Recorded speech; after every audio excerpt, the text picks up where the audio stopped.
नमस्कार, आदाब, सत श्री अकाल। न्यूज़ IBN 2020 में आप सबका स्वागत है। सच कभी छुपता नहीं, IBN कभी रुकता नहीं। मैं अनम खान दिन भर की ताज़ा खबरों से आप सबको रूबरू। सेवानिवृत्त IAS डॉक्टर वरद मूर्ति मिश्रा बनाएंगे राजनीतिक दल। उन्होंने बताया, सरकार इवेंट पॉलिटिक्स कर रही है। IAS संवर्ग से करीब 1.5 महीने पहले इस्तीफा देने वाले डॉक्टर वरद मूर्ति मिश्रा ने नया राजनीतिक दल बनाने का ऐलान किया है। स्थानीय सर्किट हाउस शहडोल में उन्होंने पत्रकार वार्ता में कहा कि 26 साल की सेवा में 1 दर्जन जिलों में पदस्थ रहा हूं। मिश्रा को 17 जनवरी 2022 को IAS अवार्ड हुआ था। जून की शुरुआत में उन्होंने स्वैच्छिक सेवानिवृत्ति का आवेदन कर दिया, जिसे सरकार ने मंजूर कर लिया। गांव में लोगों की जो परेशानियां देखी, उन्हें दूर करने के लिए अब राजनीतिक दल बनाएंगे। उन्होंने कहा कि सिस्टम में रहने के बाद भी ब्यूरोक्रेट्स अपनी प्रतिभा को प्रदर्शित नहीं कर पा रहे हैं। सरकार पब्लिक की सुनने की अपेक्षा सिर्फ इवेंट पॉलिटिक्स कर रही है।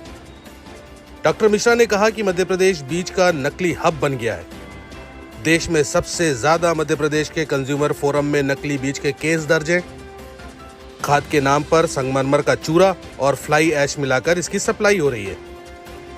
सरकार के पास इसकी चेकिंग की कोई व्यवस्था नहीं है।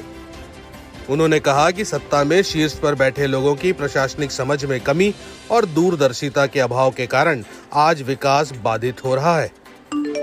पिछले 20 सालों की सरकार हर मोर्चे पर विफल रही।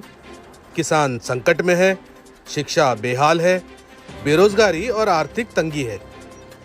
उन्होंने भाजपा सरकार पर परोक्ष रूप से हमला बोलते हुए कहा, झूठे आंकड़े दिए जा रहे हैं और इवेंट पॉलिटिक्स की जा रही है। मध्य प्रदेश में संभवतः वे पहले IAS अधिकारी होंगे जिन्होंने नौकरी छोड़ने के बाद पार्टी बनाने का निर्णय लिया है। मध्य प्रदेश शहडोल ब्यूरो चीफ अनुराग तिवारी की विशेष रिपोर्ट।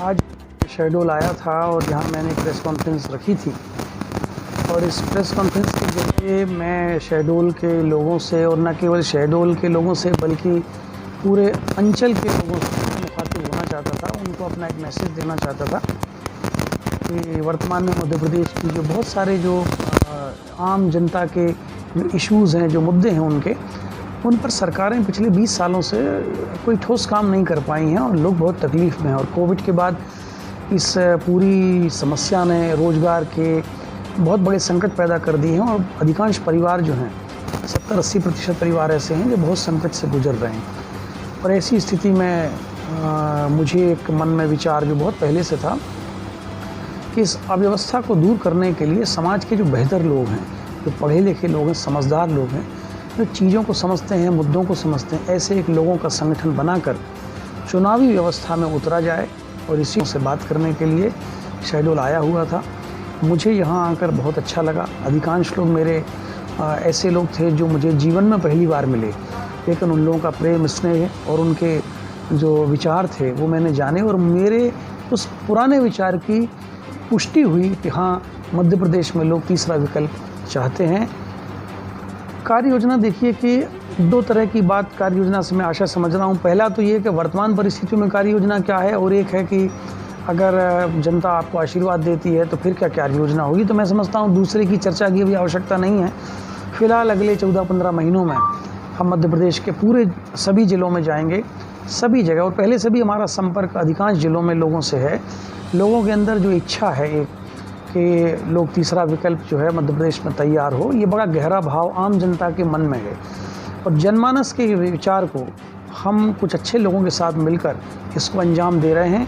और मुझे उम्मीद है कि अगले 14-15 महीने हम पूरे समय जनता के बीच रहेंगे। बिल्कुल, चूँकि अभी हमारी पार्टी जो है वो गठन के स्तर पर है। बहुत जल्दी पार्टी का गठन जैसे ही होता है तो मेरी पुरजोर कोशिश रहेगी कि गठन के तत्काल पश्चात जहाँ पर भी चुनाव होंगे, न केवल इस अंचल में बल्कि अन्य भी जगह अगर चुनाव होंगे तो हम बराबर वहाँ प्रत्याशी उतारने की व्यवस्था करेंगे। हमारे चैनल को शेयर, लाइक और सब्सक्राइब करना ना भूलें। बेल आइकन दबाएं, हमारे चैनल को सब्सक्राइब करें और लाइक करें।